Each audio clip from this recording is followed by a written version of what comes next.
It was strange as we walked into the castle. Everything looked different to me. I was different. I was no longer the ginger untalent everyone had called me for so long. How would they react to me? Would anything change? People bowed to Mom when they saw her. No one looked at me. Well, that answered that. My place in the world was set. I was no one. I could handle that.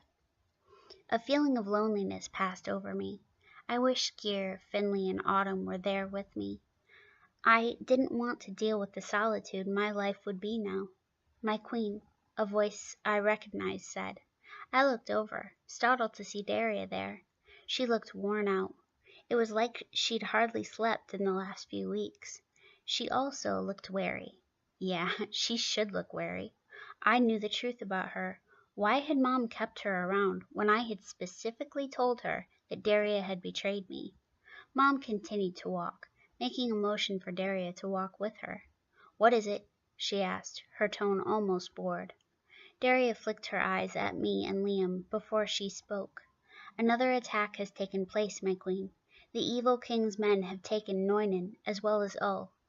So far as I have been able to find, they are heading this way." Mom raised her hand to call one of her guards forward. "Call the men to the great hall. We have a battle to plan," she said imperiously, not looking at any of us. My heart sank. Noinen and Ull were our largest cities. If the evil king had taken both, he had half the land of Avalon under his thumb. I was so tired of it all. There had been so many deaths, such a vast amount of pain and suffering. The idea that there was more in our future made me want to sob. Daria moved off with the others, yet her eyes remained fixed on me. No way would I look at her. She was a traitor. She had given information about me to the mercenaries. She was not the person I had believed her to be. I stayed by Mom's side, not sure where to go. Avalon wasn't my home anymore. That was all there was to it. Iowa was the only place in the world I wanted to be. "Do you plan to sulk for the rest of your life?" Mom asked, her tone harder than seemed right to me after everything that had happened that day. I turned my eyes down to look at the floor in front of me and shrugged. "Actually, I plan to do whatever you need me to do," I said in a contrite voice, determined to make up to her all the ways I had failed her. She didn't respond to that. Instead, she motioned one of her guards forward. "You, take the boy to one of the guest rooms," she said, and reached out to lay her hand on Liam's arm. He glanced at her, his tricolored eyes as lifeless as the rest of him felt. "You are not a prisoner. I am only trying to protect my daughter, as well as the humans you've put in danger. You may see me as the villain, but it's not true. Your father has done unspeakable wrongs in the name of justice in our land. I can't stand by and allow you to do the same to the humans." "My father is Scott Gibbs," Liam said through his teeth, and yanked his arm away from her. "I don't care about your war, or about Edred." Mom gave him a hard look. "Your lack of concern for the lives of your people is something that sounds all too much like Edred." Liam didn't flinch or back down. "Why do you really want me here?" he asked, the amber part of his eyes glowing as he used his truth-inducing magic on her. She blinked. "Because you are a danger to the humans. Your magic has already done damage to them. Your father's power has left a mark on you that can't be washed clean." No emotion came to him at all. Even his habitual anger was nowhere to be found. What was wrong with him? That was massively unlike him. He was usually so jam-packed full of feelings, it was hard to encompass it all. I stared at him for a moment before electricity began to flicker over his skin. Penguin guano! The guards drew on their own magic, ready to do whatever was necessary to protect Mom. The problem was, Liam was far more powerful than they were. People shrieked in fear and began to flee as Liam drew more electricity from around us, his body alight with that power. One or two of them stayed close, like they intended to try and help. Most of them just ran. They were the smart ones.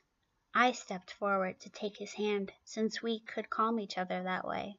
Mom motioned one of her guards over.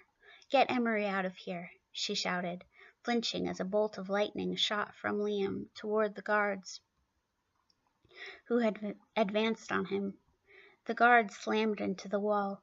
His eyes rolled back in his head as he hit the floor. Others tried again and again. Liam's magic was too strong. Each and every guard was electrocuted, their lifeless bodies littering the ground around him. The death magic inside me told me that they were alive. That was only because I had not allowed death to take them. It was under my control, so no one would die. Not one person. I was determined.